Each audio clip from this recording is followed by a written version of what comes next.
Hello दोस्तों, राम राम, नमस्कार, good morning सभी को। तो यानी कि हम पढ़ रहे थे सीड टॉपिक। सीड टॉपिक में हमने यानी कि सीड उच्च सीड के गुण पढ़ लिए थे आधे। तो और आधे हम बिना टाइम किए स्टार्ट करेंगे।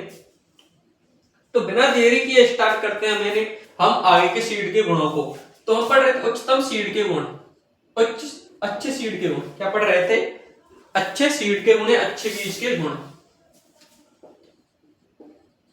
अच्छे बीज के गुण, जिसमें हमने भौतिक शुद्धता है, उसका अंकुरण परसेंट है, ये पढ़ लिया था।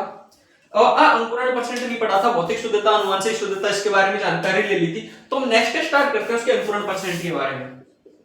ठीक है, किसके बारे में स्टार्ट करते हैं? अंकुरण परसेंट के बारे में। अंकुरण परसेंट, अंकुरण परसेंट होता क्या है कि जैसे कि हमने कुल बीज बोए हैं, उनमें से कितना अंकुरित हुए, उनका जो परसेंट आता है उसे अंकुरण परसेंट कहते हैं। ठीक है, अगर अंकुरण परसेंट निकालना है तो हमें एक फॉर्मूला याद करना होगा। वो फॉर्मूला अंकुरित बीजों की संख्या, यानी जितने बीज अंकुरित हुए हैं, बीजों की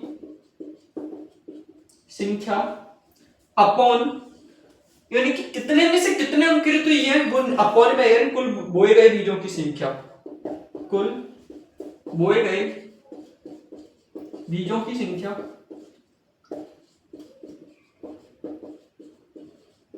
इनटू परसेंट किससे निकालते हैं? 100 से। अगर इस कोई भी क्वेश्चन आया उसमें ये पुट अप कर देना संख्या, उसके बाद में जो भी आपका वो आएगा वो अंकुरण परसेंट कहलाएगा। ठीक है, अब अंकुरण, अब यानी कि कितने बीज बोए जिनसे यानी कि हमें पता रहे। तो ठीक है, अगर मैं बात करूं कि दो संस्था है, दो चीज है जिनने अपने अपने हिसाब से अलग अलग बीज निर्धारित किए, बीजों की संख्या के इतने बीज वो। ठीक है, तो अगर हम आपने नाम सुना होगा ISTA का, किसका नाम? ISTA का। ठीक है, और आपने एक देखा होगा बीज नियम। क्या? बीज नियम। ये दोनों आपने खूब सुने होंगे, बीज नियम, यानी कि बीज के जितने भी नियम है वो इसके अंतर्गत आते हैं। और ये एक संस्था है, ये इंटरनेशनल सीड टेस्टिंग एसोसिएशन, यानी कि इंग्लिश में बोलते हैं इंटरनेशनल सीड टेस्टिंग एसोसिएशन, और हिंदी में बोलते हैं इसको अंतरराष्ट्रीय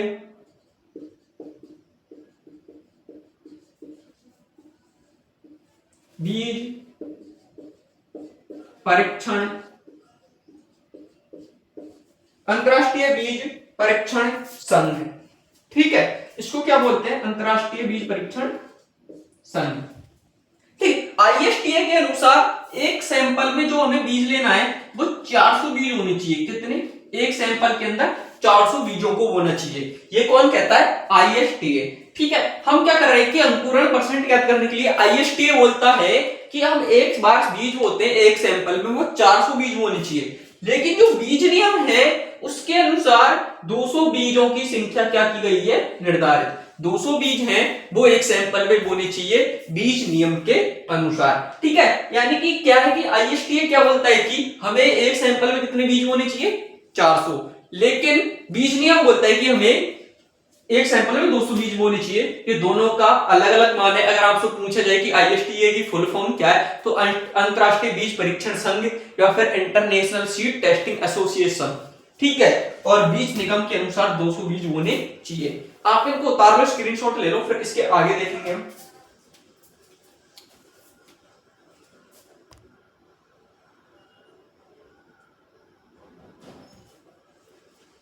ठीक, ओके।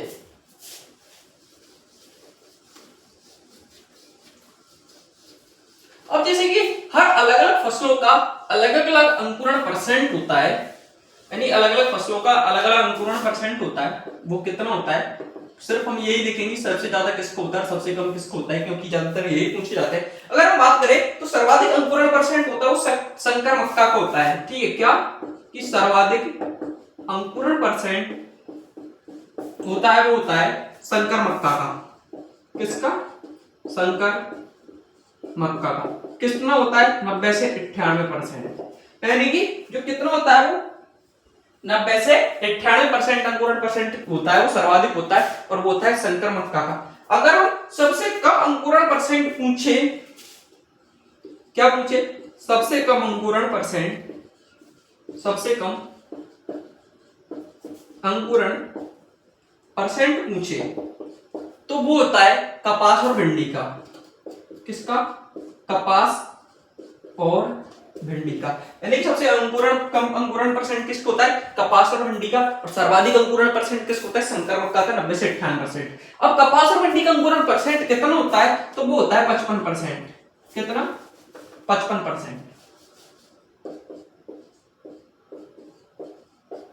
दोनों का कितना होता है? 55%। तो यानी कि अंकुरण क्या होता है? अंकुरण परसेंट क्या होता है? अंकुरित बीजों की संख्या अपन कुल बोई गई बीजों की संख्या इनटू 100। ये हो गया हमारा अंकुरण परसेंट। अब अंकुरण परसेंट क्या होता है? यानी कि अंकुरण परसेंट के लिए सर्वाधिक ही जो अंकुरण होता है वो संकर मक्का का होता है, और जो सबसे कम होता है वो भिंडी और कपास का होता है। मक्का का होता है 90 से 98% और भिंडी का होता है वो 55% होता है। कपास और भिंडी का 55% होता है। अब दो संस्था है या फिर दो रूल्स हैं। आईएसटीए के अनुसार 400 बीज बोने चाहिए हमें एक सैंपल के अंदर, और बीज नियम के अनुसार 200 बीज हमें एक सैंपल के अंदर बोने चाहिए। आप इसको देख लो, स्क्रीनशॉट ले लो, फिर इसके बाद में हम आगे स्टार्ट करेंगे। टिक ले लिया होगा।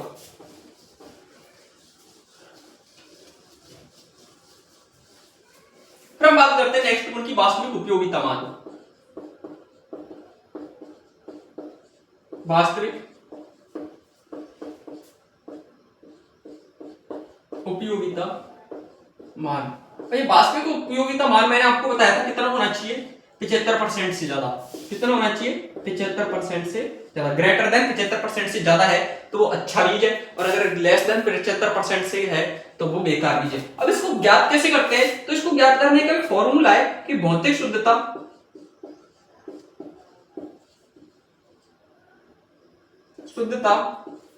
परसेंट अपॉन इनटू अंकुरण परसेंट। अंकुरण परसेंट यानी भौतिक शुद्धता परसेंट इनटू अंकुरण परसेंट अपॉन 100। क्या? 100। ठीक है। हमको अगर वास्तविक उपयोगिता को मान करना है तो इसका भौतिक परसेंट इनटू अंकुरण परसेंट एंड अपॉन 100, ये हमें वास्तविक उपयोगिता का मान होता है, और वो कितना होना चाहिए? 75% से अधिक होना चाहिए। और जो ज्ञात करने का फॉर्मूला है वो ये है। इसको बोलते क्या है? इसके अन्य नाम अगर बात देखें, हम इसके अन्य नामों का देखें तो इसको बोलते हैं, एक तो देख प्योर सीड। ठीक है। इसको क्या बोलते हैं? प्योर लाइफ सीड, यानी कि शुद्ध जीवित बीज, यानी कि जिसका मान 75% से अधिक होता है। जिस बीज का मान 75% से अधिक होता है वास्तविक उपयोगिता, तो उसको हम बोल सकते हैं प्योर लाइव सीड। क्या बोल सकते हैं? Pure live seed. उसको यूटिलिटी बोल सकते हैं। यूटिलिटी। ठीक है। उसको प्योर लाइफ सीड बोल सकते हैं, यूटिलिटी बोल सकते हैं, रियल वैल्यू ऑफ सीड बोल सकते हैं। ठीक है। क्या बोल सकते हैं? Real value of seed. Real value of seed. ठीक है। तो क्या होता है कि जिस बीज का 75% से अधिक वास्तविक उपयोगिता मान है तो उसके अन्य नाम भी हो सकते हैं pure life seed, utility, real value of seed. यानी कि रियल वैल्यू ऑफ सीड क्या हो सकती है? 75% से ज्यादा होनी चाहिए। ठीक है। इसके अन्य नाम है, याद रखना, वास्तविक उपयोगिता के अन्य नाम हो सकता है कि निम्न में से 75 रियल वैल्यू ऑफ सीड कितनी होनी चाहिए सीड की? तो 75% से अधिक होनी चाहिए। ठीक है। अब ये बात करते हैं इसके बाद में नमी की। आप इसको देख लो।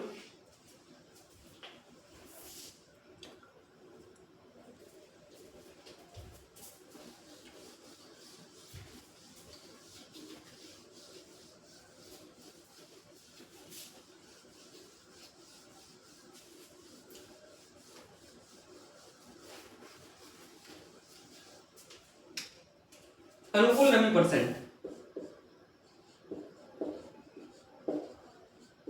अनुकूल नमी परसेंट। ठीक है। अनुकूल नमी परसेंट की हम बात करते हैं तो ठीक है, यानी कि हर फसल के लिए अलग अलग नमी होती है कि यानी कि इसको इतनी नमी की आवश्यकता होती है। अनाज वाले फसलों को अलग नमी की आवश्यकता होती है, दलहन फसलों को अलग अनाज वाले। यानी कि अनुकूल नमी परसेंट क्या होता है? फसल की वृद्धि के लिए आवश्यक होती है, बीजों के अंकुरण के लिए आवश्यक है। क्या है? कि बीजों के अंकुरण के लिए आवश्यक है। बीजों के अंकुरण के लिए आवश्यक, सभी आवश्यक है बीजों के अंकुरण के लिए, है ना? सभी का रोल है और इसका भी रोल है बीजों के अंकुरण के लिए। ठीक है। अगर नमी कम बढ़ जाएगी तो बीज सूखे में मर जाएगा, अगर नमी ज्यादा हो जाएगी तो बीज गल जाएगा। ठीक है। दोनों तरफ से मरण है भाई, कि अगर ये चीज नहीं मिली इसको तो भी गया, और ये चीज ज्यादा मिल गई तो भी गया। बोलते हैं ना कि अगर पैसा होता है किसी के पास तो वो कम होता है तो भी रोता है, और ज्यादा होता है तो भी रोता है, और नहीं होता है तो भी रोता है। ऐसे ही अगर इसके पास नमी नहीं होगी मिट्टी में तो भी बीज मरेगा, ज्यादा होगी तो भी मरेगा, और अगर नमी ही कम भी होगी तो भी मरेगा। ठीक है, अब बात करते हैं कि अलग अलग नमी फसल परसेंट अलग अलग होता है, यानी कि अलग अलग फसल के लिए अलग अलग नमी परसेंट होता है, उसकी बात करते हैं। ठीक है, हम बात करते हैं अनाज वाली फसलों के लिए। कौन सी अनाज वाली, जैसे गेहूं हो गया, धान हो गया, जितने भी अनाज वाली फसल है उनके लिए कितना नमी परसेंट होता है? अनाज वाली फसलों के लिए जो नमी परसेंट होता है वो होता है 10 से 12% नमी होनी जरूरी है उसके भंडारण के लिए या उगने के लिए। 10 से 12% नमी होनी चाहिए अनाज वाली फसलों में। ठीक है, अगर हम बात करते हैं दलहनी फसलों की या फिर तिलहनी एवं मसाले फसलों की, तो दलहनी फसलों में होने चाहिए 8 से 10। दलहनी फसलों में क्या होनी चाहिए? 8 से 10, 8 से 10% बीजों के अंकुरण के लिए। अगर बात की जाए कि दलहनी फसल हो गई, अनाज वाली फसल हो गई, और तिलहनी एवं मसाले वाली फसलों के लिए कितनी होनी चाहिए? तिलहनी व मसाले वाली फसलों के लिए होनी चाहिए 6 से 8%। ठीक है, अब भी देखिए कि अलग अलग फसलों का नमी परसेंट अलग अलग होता है और ये बहुत ही इंपॉर्टेंट है। ठीक, आप स्क्रीनशॉट ले लो। ठीक, आपने स्क्रीनशॉट ले लिया होगा तो हम हटाते हैं इसको, है ना। अगर फसलों में अनुकूल नमी नहीं होगी तो क्या होगा? ठीक है, जैसे कि अगर अनाज वाली फसलों में भंडारण के समय अनुकूल नमी नहीं होगी, क्या कि अनाज वाली फसलों में,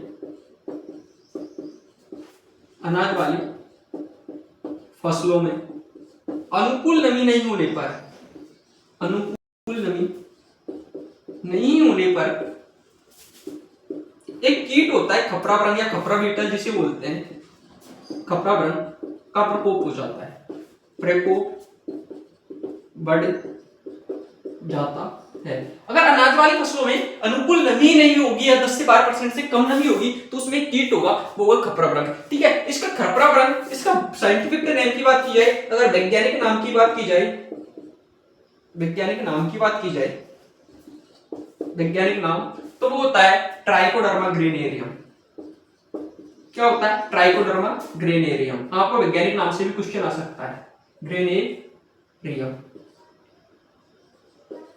ठीक है, ट्राइकोडर्मा ग्रेनेरियम। ठीक है, इसका वैज्ञानिक नाम होता है ट्राइकोडर्मा ग्रेनेरियम। ठीक है, इसका काम क्या होता है कि ये अगर नमी कम होगी तो इसका काम होता है कि यह भ्रूण में भ्रूणपोष को खत्म कर, नष्ट कर देता है। भ्रूण में भ्रूणपोष को नष्ट कर देता है, नष्ट करता है। ठीक है, जैसे कि हम बात कर रहे हैं कि अगर अनाज वाली फसलों में अनुकूल नमी नहीं होगी तो उसमें एक कीट है खपरा भृंग, खपरा बीटल, जिसका प्रकोप हो जाएगा। अब उसको कीट का प्रकोप हो गया तो वो क्या करेगा कि यह बीज है या बीज है जिसमें नमी नहीं होगी तो उसके भ्रूण है और भ्रूणपोष है जो अंकुरण की क्षमता रखता है। अगर बीज है ये कोई, जैसे कि सीड है ना, इसके अंदर एक तो होता है भ्रूण, एक भ्रूणपोष। ठीक है, जैसे कि इसके अंदर क्या क्या होता है? भ्रूण और भ्रूणपोष होता है और ऊपर का होता है आवरण। ठीक, तीन चीजों से मिलकर बना होता है सीड। मैंने आपको बताया किस किस से? भ्रूण से, भ्रूणपोष से और आवरण से। ठीक है, अगर इन दोनों चीजों को खा जाएगा, ये भ्रूणपोष को खा जाएगा, भ्रूणपोष को खा जाएगा। ठीक है, भ्रूण क्या करता है? जड़ में तने का निर्माण करता है अंकुरण के लिए। ठीक, भ्रूणपोष क्या करता है? पोषण प्रदान करने का कार्य करता है। ठीक, तो इन दोनों को खा गया तो ना तो जड़ तने का निर्माण होगा और ना ही क्या हो पाएगा, उनको भोजन मिल पाएगा। ठीक है, ना तो जड़ तने का निर्माण होगा ना ही भोजन मिल पाएगा।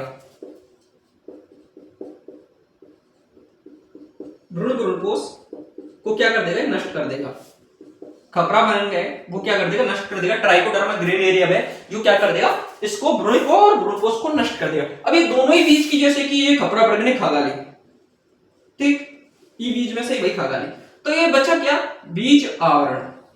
ठीक, बीज आवरण बचा जो ओनली बीज को सुरक्षा, भ्रूण और भ्रूणपोष को सुरक्षा प्रदान करने का कार्य करता है। तो इसका कोई अंकुरण में रोल नहीं होता, रोल होता है वो भ्रूण एंड भ्रूणपोष का होता है। इसलिए इस हमें क्या करना चाहिए कि इसका नियंत्रण करना चाहिए। अब ट्राइकोडर्मा ग्रेनेरिया में जो क्या करता है, भ्रूण में भ्रूणकोष को नष्ट करता है। तो इसके नियंत्रण से एक क्वेश्चन आया था एग्रीकल्चर सुपरवाइजर में कि ट्राइकोडर्मा ग्रेनेरियम के नियंत्रण के लिए कितनी गोलियां आवश्यक होती है।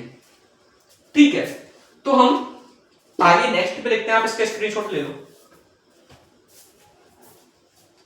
ले लियो जी सर।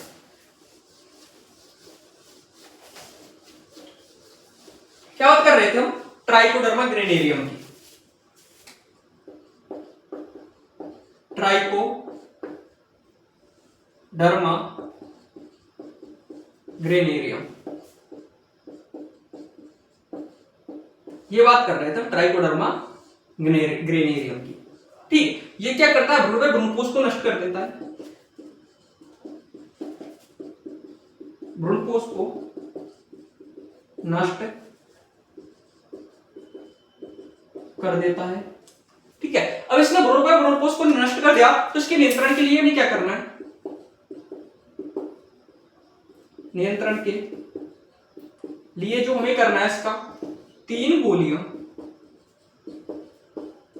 सेल्फोस की लेनी है, जो आप घर में अनाज के भंडार में रखते होंगे बचाने के लिए। 3 गोलियां सेल्फोस की लेनी है, और वो कितनी लेनी है, प्रति टन अनाज, यानी कि 1 टन अनाज में 3 गोलियां सेल्फोस की लेनी है ट्राइकोडर्मा ग्रेनेरियम के नियंत्रण के लिए। ठीक है, तो आप इसको भी देख लो। फिर इसके आगे हम बात करते हैं कि इसकी एक गोली का वजन कितना होता है।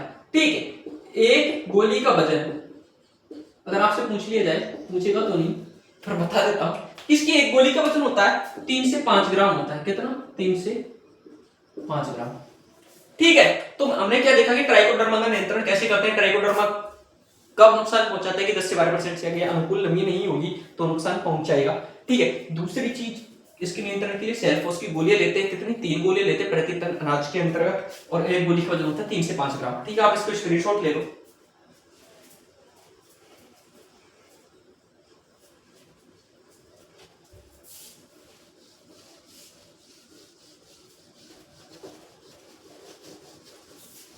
ठीक, हम बात करते हैं अब भाई क्या होता है कि अगर मूंगफली में अनुकूल नमी नहीं होगी, क्या कि मूंगफली में अनुकूल नमी नहीं होगी, अनुकूल नमी नहीं होगी, अगर मूंगफली में अनुकूल नमी नहीं होगी तो एक विषैला तत्व का निर्माण होगा, एक विषैले तत्व का निर्माण होगा जो हमारे स्वास्थ्य के लिए हानिकारक होता है, फसल के स्वास्थ्य के लिए हानिकारक होता है, निर्माण होगा, वो होगा अल्फा टॉक्सिन।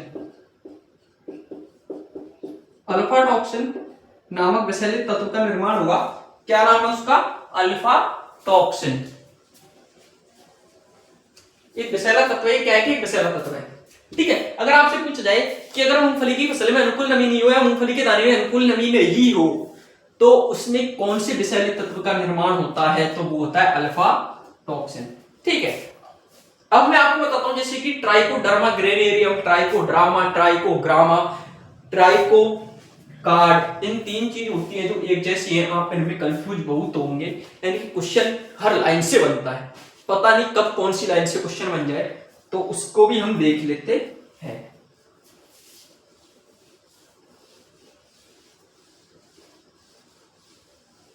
ठीक है, हमने कीट की बात कर ली थी, ट्राइकोडर्मा ग्रेनेरियम।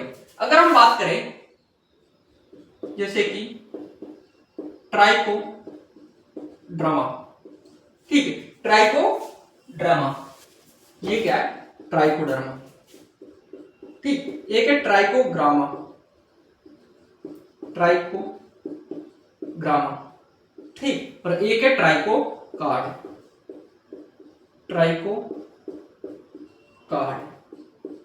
ठीक है, ये तीनों होते क्या है, इनका काम क्या होता है, तो सबको देखते हैं। ये कवकनाशी है, यह क्या है, कवकनाशी, जो कवकों को मारने का कार्य करता है, या एक प्रकार का कवक है जो कवकनाशी है, जो कवकों का मारने का कार्य करता है। तो ट्राइकोग्रामा है, ये क्या है कि हानिकारक कीटों का, हानिकारक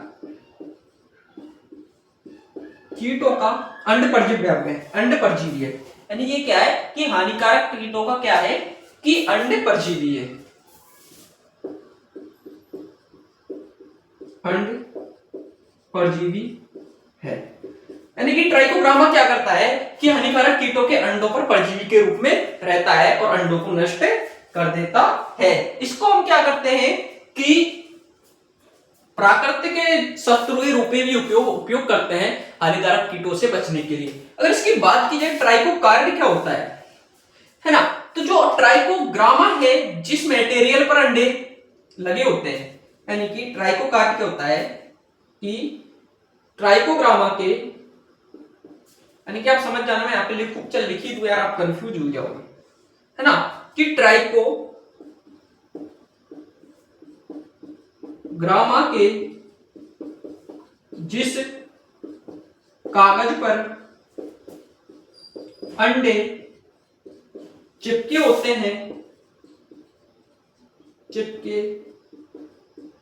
हैं उसे ट्राइकोकार्ड कहते हैं।